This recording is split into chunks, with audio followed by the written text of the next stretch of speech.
Pour cette nouvelle capsule, j'ai envie de vous expliquer comment interagir avec ces guides. Explication, j'ai envie de dire déjà pour commencer, il y a plein de façons de faire, il n'y en a pas qu'une seule. Déjà, il y a des personnes médiums pour qui le canal avec les guides va être super ouvert, pour qui ça va être très facile de communiquer, de poser des questions, de recevoir les messages, les réponses d'autres personnes pour qui ce sera beaucoup plus difficile. Donc je vous disais, il y a plein de façons de faire. Moi par exemple, quand je suis bien en forme, parce que tous les événements vécus, toutes les émotions peuvent générer un petit peu comme un voile et du coup c'est plus aussi facile pour moi de communiquer quand il y a ce voile-là. Du coup tous les événements, le décès de ma mère ont fait que bien souvent c'est beaucoup plus compliqué pour moi d'avoir des réponses instantanées comme c'était le cas avant. Moi ça m'arrivait souvent d'avoir des messages des guides quand je prenais ma douche par exemple, de parler avec quelqu'un et d'entendre oui ça, ouh là là, c'était presque même trop.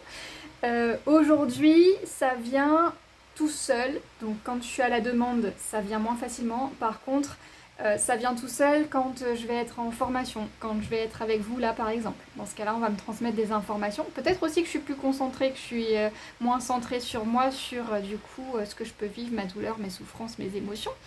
C'est possible aussi. Du coup, moi, ça vient généralement comme ça. De plein de biais différents, ça va être dans le ressenti, moi j'entends beaucoup, ça va être des visions avec des images, ça peut être avec des espèces de nuages d'énergie, un petit peu comme des vagues. Il va y avoir plein de façons différentes finalement, mais le plus souvent, je vais entendre et parfois devoir interpréter le paquet énergétique qui arrive, notamment quand on me dit dis-lui ça, etc. Une autre manière de faire, du coup, quand il y a des capacités qui sont quand même assez mises en lumière, quand on est assez, pas éveillé, mais j'aime pas ce terme, quand on est, que le canal est plus ouvert, du coup, les informations, si elles viennent bien d'elles-mêmes, elles peuvent arriver dans un moment de méditation. Donc le fait d'écouter de la musique, de faire des exercices de respiration, etc., ça peut aider à se centrer, à se poser, à se canaliser pour que du coup, les informations arrivent. Je tiens à préciser que si vous voulez que les informations arrivent, généralement, il vaut mieux poser des questions. Parce que sinon, ça peut arriver, mais c'est quand même moins fréquent que les guides livrent juste des messages comme ça quand on s'y attend pas. Posez des questions, n'ayez pas peur de les déranger, ils sont là pour ça. Et si vous les dérangez, de toute façon, ils ne vous répondront pas. Mais ils me disent bien que là-haut, ils peuvent faire plusieurs choses à la fois, ils ont différentes casquettes, ils sont là pour vous. Ils ne sont pas là pour vous tenir la main et vous assister, par contre, ils sont là quand vous avez besoin pour des avertissements, pour des conseils. Ils sont là pour délivrer des messages et ils n'hésiteront pas à vous taper sur l'épaule. Et ils ont tapé sur les épaules d'une fille avec des cheveux longs qui a mis là aujourd'hui ses cheveux comme ça en chignon avec une mèche qui tombe et il y a des petites mèches un petit peu colorées. Bref. N'hésiteront donc pas à vous taper sur l'épaule pour se faire entendre, pour que vous puissiez les comprendre. Il y a également d'autres choses. Par exemple, vous pouvez aussi vous dire j'ai du mal à communiquer avec vous, je me pose ça comme question, je pense à ça. Par exemple, je pense à une reconversion professionnelle, je pense à suivre cette voie-là, mais je ne suis pas sûre de moi, je suis pleine de doutes. J'ai besoin que vous m'envoyiez des signes pour savoir finalement quel chemin sera le mieux pour moi, sera le plus facile, sera le moins douloureux, où il y aura le moins d'obstacles. Mais faites vraiment des demandes le plus précis possible pour qu'ils puissent vous répondre au mieux. Si c'est clair dans votre tête, dans ce cas-là, ce sera clair pour eux. Mais si c'est pas clair dans votre tête, c'est que c'est pas clair dans vos énergies et eux, c'est ça qu'ils captent.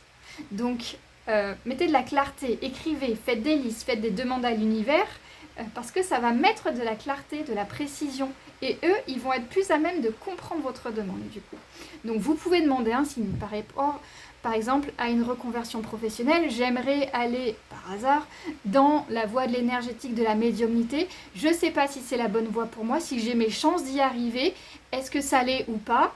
j'ai envie de te dire que si une colombe se pose sur le rebord de ta fenêtre, c'est un signe. Si tu reçois une tulipe de la part de ta grand-mère demain, c'est un signe également. Si tu vois une petite grenouille devant ta porte, ce sera un signe. Voilà. Ils peuvent aussi passer comme ça. Si vous voulez communiquer avec vos guides, vous avez aussi... Donc je parle de vous à vous, sans aller voir quelqu'un du coup, parce que tout le monde a cet accès finalement au guide et à l'univers.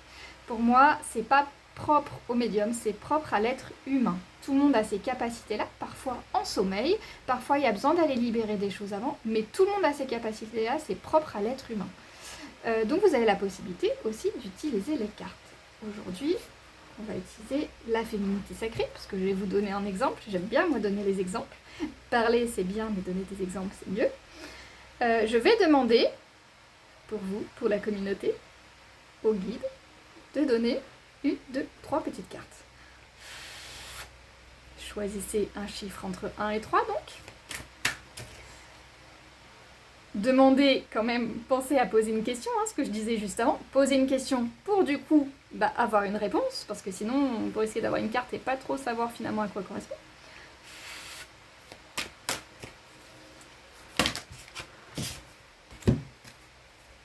Donc je disais entre 1, 2 ou 3, vous pouvez dire entre 1, 2, 3, 4 ou 5. J'ai donc 5 cartes en ma possession. Donc je pose une question, choisis un nombre entre 1 et 5, et tu vas voir les réponses. 1. S'aimer en conscience. Je m'aime, donc je prends soin de moi et je deviens ma priorité. Je pense que le message est assez clair. Alors, numéro 2. L'effet de l'intuition. Écoutez votre intuition, faites-vous confiance.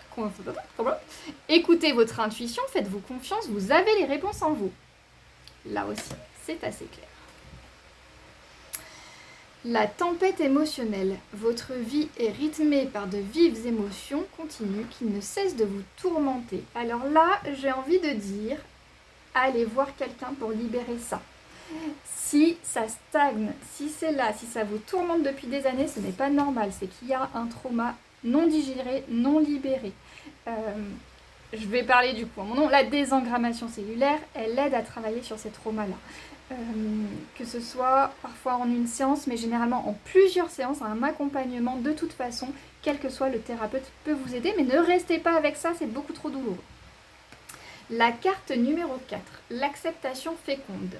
Accepter ce qui est ou n'est pas. Donc là, on est sur un travail d'acceptation. Je pense qu'en fonction de la question, la réponse sera claire également. Malheureusement pour certains, mais ça vous permettra aussi d'ouvrir des portes pour passer à autre chose. Et la carte 5, un éternel recommencement. Une situation se répète encore et encore jusqu'à un changement de votre part. Donc lorsqu'une situation se répète encore et encore, généralement là aussi, c'est qu'il y a quelque chose de non digéré, c'est qu'il y a eu des événements passés qui font qu'à un moment donné, ça a pris racine et ensuite ça se répète. Donc il y a un traumatisme, il y a des schémas récurrents, il y a quelque chose à aller libérer. Mais il y a aussi des actions matérielles à mettre en place. C'est-à-dire que peut-être que face à une situation, vous réagissez toujours de la même façon. Peut-être qu'aujourd'hui, on vous demande de changer. Si vous avez changé sans arrêt de travail pour un travail salarié qui ne vous convient pas dans un domaine particulier, peut-être vous devez changer de domaine. Ça peut être une piste. Donc ça, les cartes, c'est une autre façon du coup de communiquer avec les guides. Je vous ai dit, il y a plein de façons différentes. Il y a également l'écriture intuitive du coup, c'est-à-dire de vous poser et d'écrire tout ce qui vous passe par la tête sans jugement. Alors au début, ça peut être un petit peu difficile, vous allez peut-être avoir juste des mots, des bribes. Là aussi, pensez à poser des questions parce que les textes peuvent être plus longs et vous pouvez avoir des réponses. Le livre Conversation avec Dieu montre bien comment fonctionne l'écriture intuitive. La personne, du coup, appelez ça comme vous voulez, les guides, l'univers, Dieu. La personne se connecte du coup à cette énergie-là par la pensée, par l'intention. J'ai envie de me connecter avec eux, donc ça va fonctionner. Et si ça ne fonctionne pas, c'est que là encore, il y a des choses à aller libérer, à aller travailler. Parfois, il faut expérimenter encore et encore et encore pour y arriver. Mais ne perdez pas espoir. Et ensuite, écrivez ce qui vous passe par la tête. Donc là, je vais écrire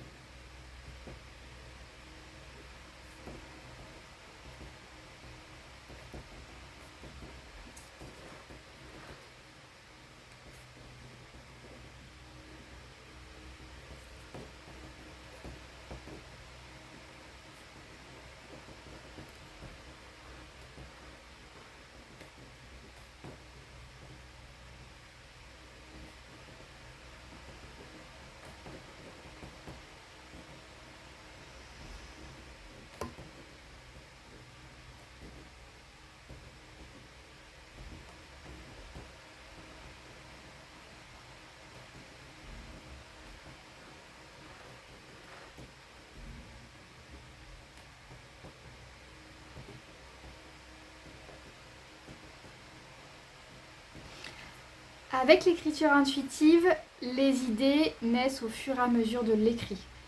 C'est-à-dire que ça ne se passe pas exactement de la même façon que quand on me parle et que du coup je vais vous dire ce qu'on me raconte. Donc là je vais vous lire ce petit message.